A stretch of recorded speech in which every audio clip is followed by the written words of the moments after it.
una maestría en desarrollo, es articulista de Plan B y medios digitales y es miembro de la Comisión Nacional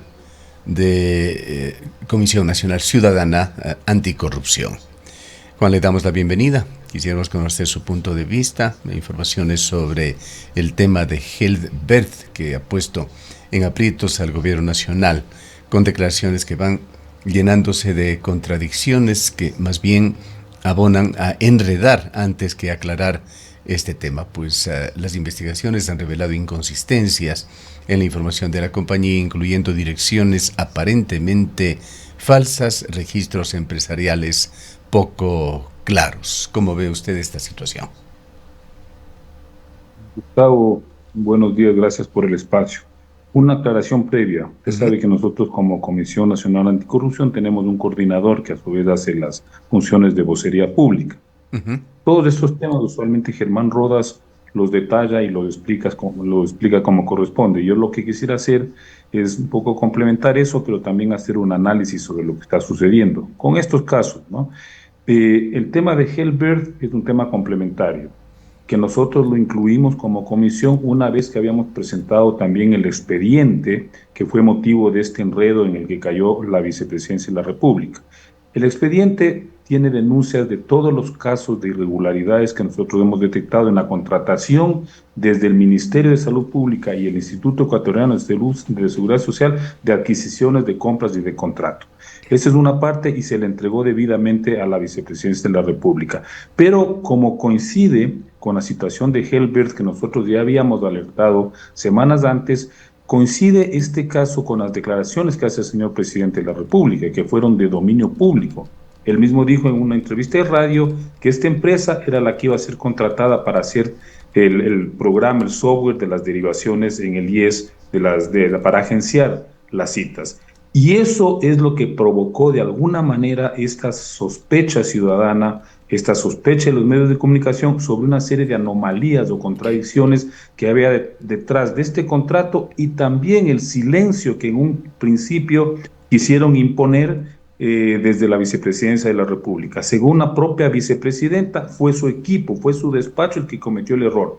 Al haber asumido ya esta postura, ella está de alguna manera responsabilizándose sobre los casos que nosotros hemos presentado. Lo que hay que esperar en este momento, Gustavo, es desde el país, no desde la Comisión Nacional Anticorrupción, desde el país una respuesta clara, concreta, precisa, convincente de parte de la vicepresidenta de la República. Bien, hablemos entonces en términos más generales sobre el sistema de salud en Ecuador, que atraviesa una crisis marcada por falta de recursos ejecutados. Hay índices que se realizan de un seguimiento de la ejecución presupuestaria de Ecuador. El área de salud está un poco por encima del 50% y esto ha generado desabastecimiento de medicinas, precariedad en hospitales, una creciente desconfianza ciudadana. Hasta en la Asamblea, con esa mayoría que apoya al gobierno, se ha dado un paso, pues el Consejo de Administración Legislativa CAL ha calificado por primera vez, y esto es digno de resaltar, un proceso de juicio político en contra de un exfuncionario del gobierno del presidente Daniel Noboa.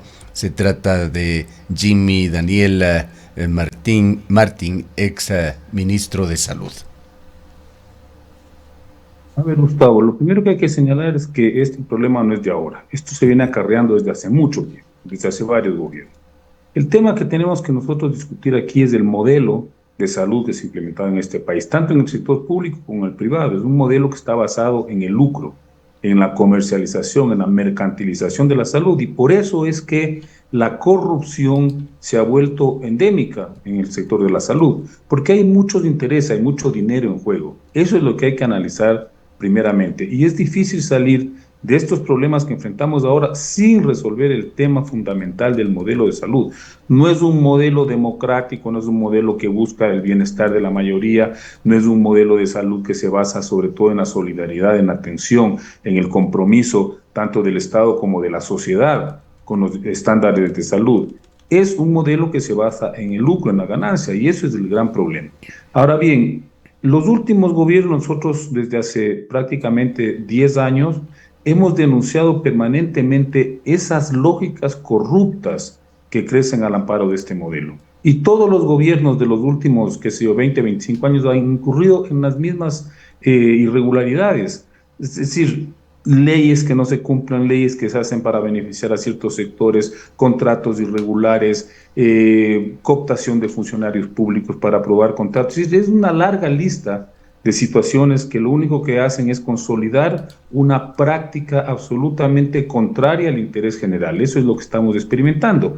Y claro, en la medida en que faltan recursos, en que los gobiernos se vuelven más ineficientes, en que no hay funcionarios, no hay equipos técnicos competentes, estas situaciones se agravan. Y es lo que estamos viendo hoy en el Ecuador. Y no es un tema únicamente de ejecución presupuestaria, mi estimado Gustavo.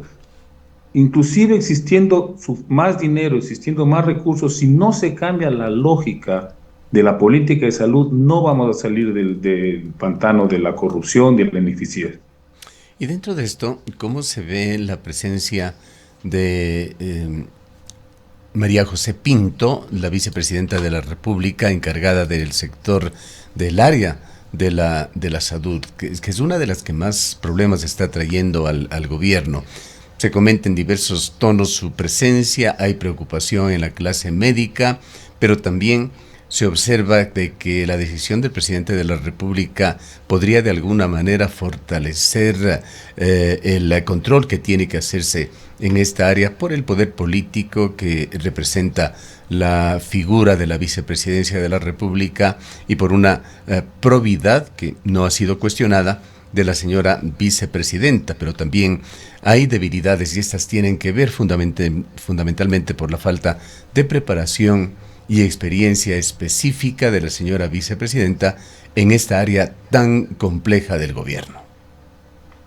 Habría que preguntarse, Gustavo, si en efecto el encargo es para que la vicepresidenta, bueno, tenga éxito, tenga resultados favorables que incluso fortalezcan su imagen y su perspectiva política, o al contrario, si esto es una papa caliente, porque como usted señala, Gustavo, el tema de la salud es complejísimo y es una de las carteras más difíciles de manejar y de manejar con éxito en el país. Eso ya lo hemos experimentado desde hace mucho tiempo. Porque la pregunta es por qué le entrega en esta situación esa cartera a la vicepresidenta. ¿Por qué le entrega cuando existe una cantidad de irregularidades o de casos de corrupción que no han sido ventilados debidamente, que no han sido aclarados, y ahora resulta que la vicepresidenta tiene que hacerse cargo y resolver estos temas?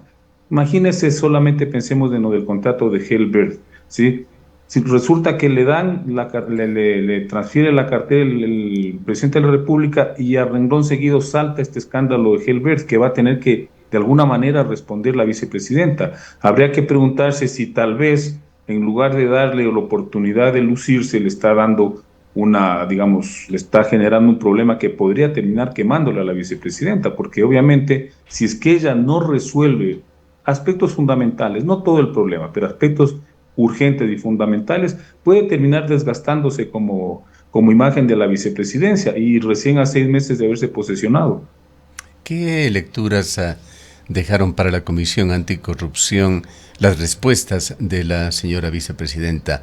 Primero, lavándose las manos y luego la aclaración en el sentido, básicamente, disculpándose de que fue una respuesta errada y dejando abierta la puerta a una investigación y respuestas mejor sustentadas a futuro.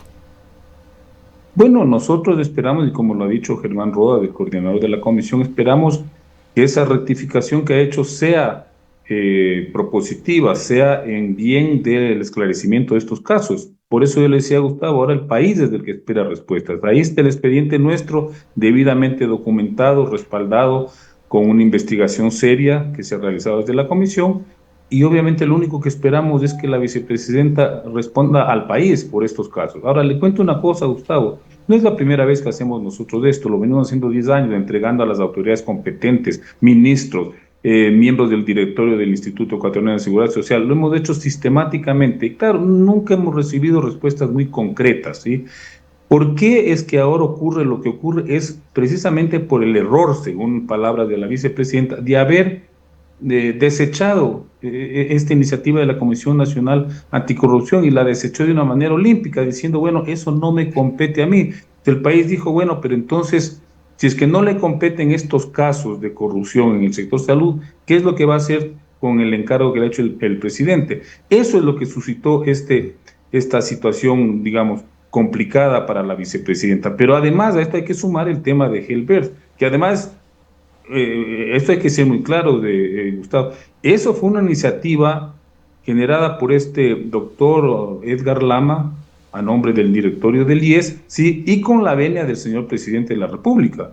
No es que estamos, como dicen ahora algunas personas, como que se estuviera inventando este caso. Fueron declaraciones oficiales del primer Y mandatario muy que dijeron que en inoportunas, efecto es. hay que señalarlas, pues el presidente se refirió a esto como un hecho consumado, cuando este proceso recién había estado en las fases iniciales de una supuesta licitación.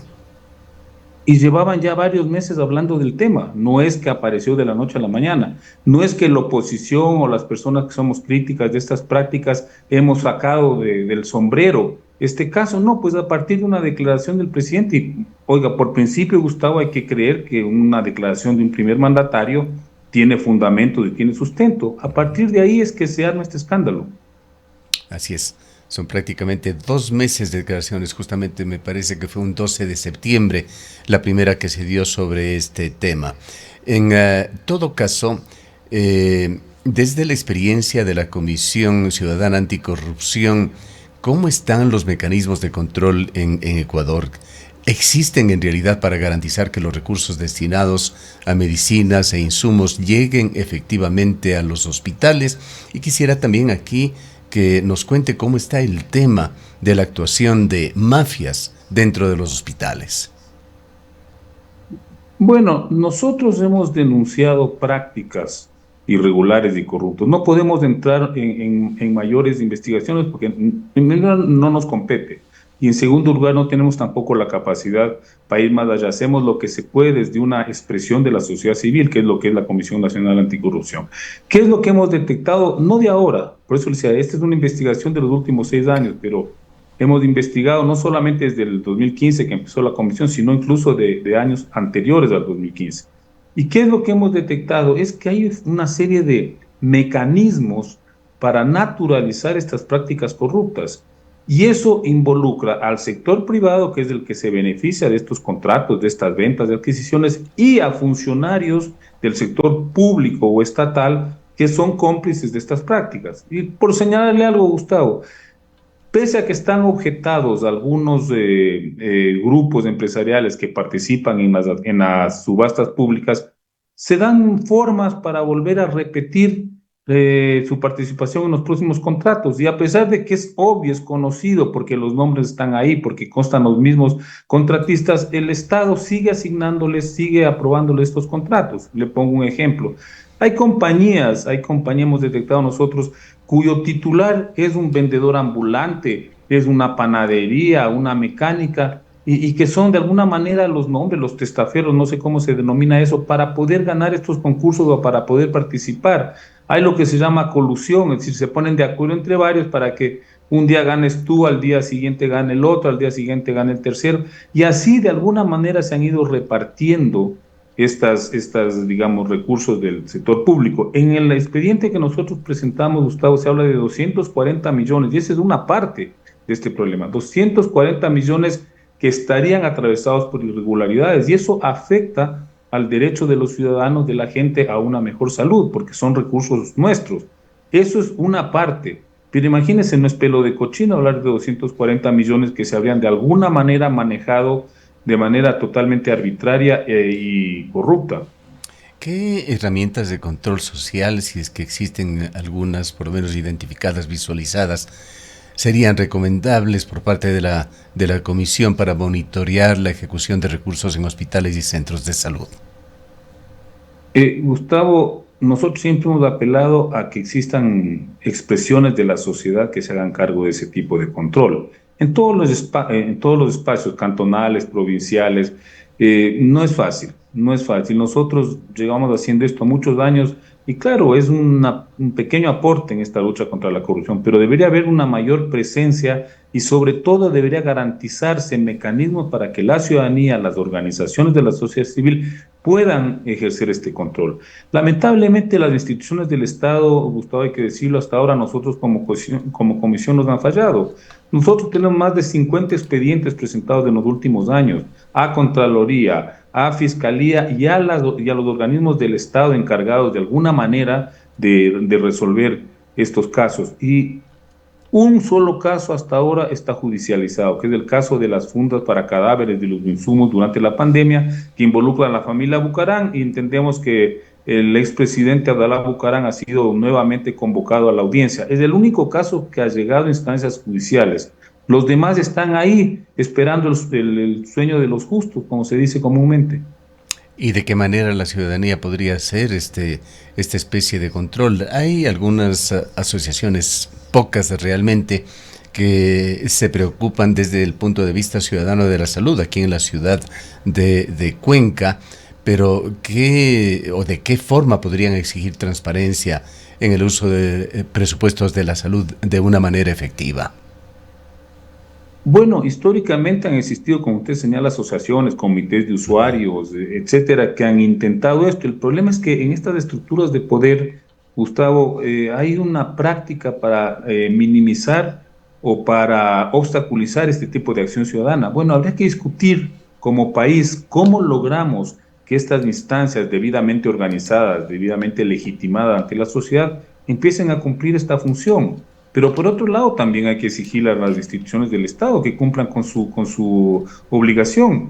Tenemos una fiscalía y una contraloría que son las encargadas de velar por el uso de los recursos públicos y de investigar cualquier tipo de atropello a la ley que cometan los funcionarios. Bueno, hay que insistir en que estas instancias del Estado también cumplan su función. Pero vuelvo y disculpe que sea insistente en esto, Gustavo. Mientras no se resuelva esa visión que se tiene de que la salud es un negocio, es difícil salir de este entrampamiento de la corrupción, de la dilapidación de recursos, del mal manejo de los fondos públicos. Es complicado salir. Bien, una pregunta final. ¿Han puesto ustedes su interés también en el Instituto Ecuatoriano de Seguridad Social? El Instituto Ecuatoriano de Seguridad Social fue objeto de comentarios del presidente de la República en el sentido de que todos los servicios de salud pasarían al Ministerio de Salud. No hubo preguntas relacionadas con esto en la consulta popular, pero se daba por descontado de que si ganaba el sí, esto sería implementado. No se ha vuelto a hablar por parte del gobierno, pero sí cayó una cabeza allí, Edgar Lama, que fue reemplazado por Bernardo Cordobés. Y en el IES nuevamente se hace una barrida de los funcionarios de alto nivel. Aquí en la ciudad de Cuenca, el doctor Villa, se me escapa su primer nombre, era el director regional, hacía un excelente trabajo que nos consta, tratando justamente de poner orden en el IES y de luchar contra la corrupción. Él fue cambiado por Edgar Lama y ahora sabemos que Bernardo Cordobés está haciendo otro cambio de las cabezas en los distintos hospitales del IES a lo largo y ancho del país. Gustavo, como comisión nosotros no hemos manifestado nuestra postura respecto de esto, no nos corresponde. Y yo le voy a dar una opinión mía personal, porque usted conoce que yo trabajo en el campo de la salud hace 30 años. Uh-huh. El tema de la seguridad social es crucial en un país, y en lugar de limitarlo, de reducirlo, de ponerle, digamos, de aplicarle estos cambios en su funcionamiento, lo que hay que hacer es ampliarlo. La idea de un país que en efecto garantice derechos sería que la cobertura y la seguridad social se amplíen a toda la población. Esa es, digamos, la utopía de una sociedad. Y hay países que lo han logrado. Por señalar uno, Costa Rica tuvo excelentes indicadores en ese sentido, ¿no? Y no es un país del primer mundo, es un país que está acá en Centroamérica. Hay posibilidades, pero hay que tener una concepción de lo que significa la seguridad y la protección social de una población, de un país, ¿sí? Y eso es fundamental. El tema es que, claro, mientras no exista eso, lo que se hace es, se pone una serie de remiendos a la seguridad social y, por otro lado, se utiliza al IES, al Instituto Ecuatoriano de Seguridad Social, como una caja chica de los gobiernos. Entonces resulta que ahora hemos alcanzado la cifra récord de 27.000 millones de dólares de deuda del Estado con la Seguridad Social. Y así, Gustavo, es imposible que se sostenga. O sea, es real que al paso que vamos el instituto podría llegar un momento a ser inviable. Y no se resuelve quitando, como hizo, a ver, recuerden lo que hizo el gobierno de Rafael Correa, que fue el que inició este proceso de quiebra del IES, ¿no?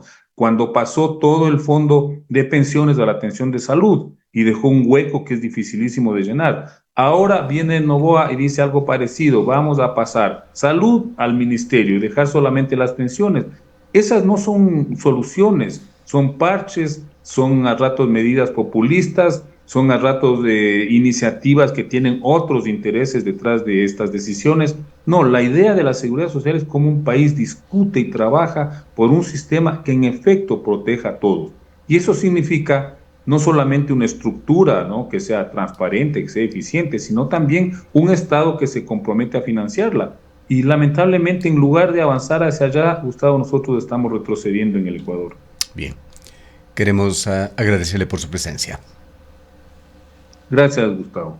Declaraciones del licenciado Juan Cubi, miembro de la Comisión Nacional Ciudadana Anticorrupción. Son las 8 de la mañana. Dicen que tu casa no es